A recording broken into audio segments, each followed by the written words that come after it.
तो प्यारे किसान भाइयों, आज हम आपके लिए लेके आए हैं 3 प्रकार की खाद। एक डीएपी, दूसरी एनपीके और तीसरी एसएसपी सिंगल सुपर फॉस्फेट।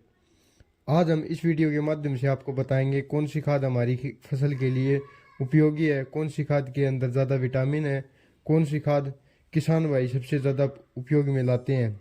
तो पहले ये जान लेते हैं कि पौधों के अंदर कितने प्रकार के विटामिनों की जरूरत होती है और कौन कौन से विटामिन हमारी फसल के लिए ज़्यादा उपयोगी होते हैं। नमस्कार मेरे प्यारे किसान भाइयों, आपका हमारे YouTube चैनल जय किसान पर हार्दिक स्वागत है। तो हम बात कर रहे थे कि पौधों में कितने पोषक तत्वों की जरूरत होती है।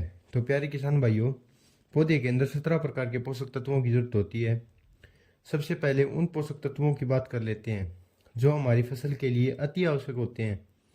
तो वह पोषक तत्व 3 प्रकार के होते हैं। पहला नाइट्रोजन, दूसरा फॉस्फोरस और तीसरा पोटास। इसके बाद कुछ और पोषक तत्वों की बात करते हैं, जैसे कैल्शियम, मैग्नीशियम, सल्फर। इसके बाद कुछ और पोषक तत्व रह जाते हैं जो हमारी फसल के लिए उपयोगी होते हैं। हाँ, तो मेरे प्यारे किसान भाइयों, पहले हम बात करते हैं नाइट्रोजन की। नाइट्रोजन की पूर्ति के लिए हम यूरिया का प्रयोग करते हैं। फिर बारी आती है फास्फोरस की। फास्फोरस की पूर्ति के लिए हम एनपीके 12-32-16 का उपयोग करते हैं या फिर एनपीके 10-26-26 का प्रयोग करते हैं। और अगर ये भी मार्केट में उपलब्ध नहीं है तो फिर हम एसएसपी का उपयोग करते हैं। एसएसपी यानी सिंगल सुपर फॉस्फेट। और इसके बाद आती है हमारी पोटास की। पोटास की पूर्ति के लिए हम खेत में एमओपी का प्रयोग कर सकते हैं। एमओपी हमारे खेत के लिए बहुत उपयोगी होती है, वो पोटास की पूर्ति करती है। इसके बाद हम एक साथ तीनों प्रकार के खाद की बात करते हैं। पहला डीएपी, दूसरी एनपीके और तीसरी एसएसपी। तो हम पहले यह जान लेते हैं कि किस खाद के अंदर कौन कौन से पोषक तत्व पाए जाते हैं और कितनी कितनी मात्रा में पाए जाते हैं।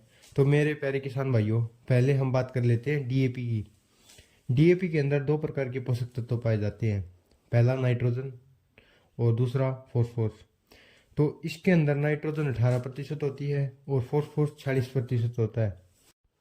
तो भाइयों, इसके अंदर पोटास नहीं होती। तो पोटास की पूर्ति करने के लिए हम अलग से पोटास को डालते हैं। फिर बारी आती है एनपीके की। एनपीके, इसके अंदर तीनों प्रकार के पोषक तत्व पाए जाते हैं, नाइट्रोजन, फॉस्फोरस और पोटास।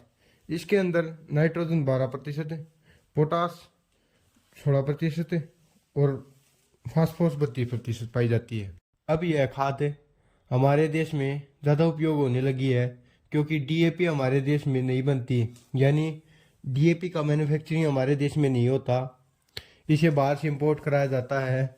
सरकार कम मात्रा में इसे हमारे देश में इंपोर्ट कराती है और डीएपी किसानों की पहली पसंद है। एनपीके के अंदर फास्फोरस की मात्रा कम है, इसीलिए डीएपी से ज़्यादा मात्रा में हमें हमारे खेत में डालनी पड़ती है। फिर बारी आती है सिंगल सुपर फॉस्फेट की। इससे भी 3 प्रकार के पोषक तत्व पाए जाते हैं, लेकिन यह हमारी फसल के लिए कम उपयोगी होती है।